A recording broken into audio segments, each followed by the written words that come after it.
বাড়িতেই ঘি তৈরি করব। তার জন্য আমি এখানে দুধের মালাই বা সর নিয়েছি। দুধের মালাই সর কিছুই না, দুধটাকে গরম করার পর যে দুধের উপরে একটা লেয়ার পড়ে যায় সেটাকেই সংগ্রহ করে আমি রেখেছিলাম 1 সপ্তাহ ধরে একটা কন্টেনারে করে ফ্রিজে স্টোর করেছিলাম। এরপর আমি কড়াইতে ওই জমানো সরগুলো বা মালাইগুলো দিয়ে দিলাম। দিয়ে এটাকে একদম লো আছে ভালো করে ফুটতে দিতে হবে।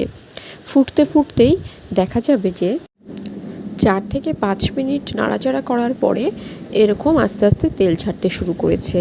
আর মাঝে মাঝে কিন্তু খুন্তিটা চালিয়ে নিতে হবে যাতে নিচে লেগে না যায়। এরপরে দেখতেই পারছো যে কতটা পরিমাণ তেল বেরিয়েছে, আর মালাইগুলো কিন্তু একদম ঝুরো ঝুরো হয়ে মানে ভাজার মতো হয়ে যাচ্ছে। এইভাবে লাল হয়ে আসা পর্যন্ত আর একটু সময় ধরে ফোটাতে হবে। এখানে অনেকটা ব্রাউন কালার হয়ে এসেছে।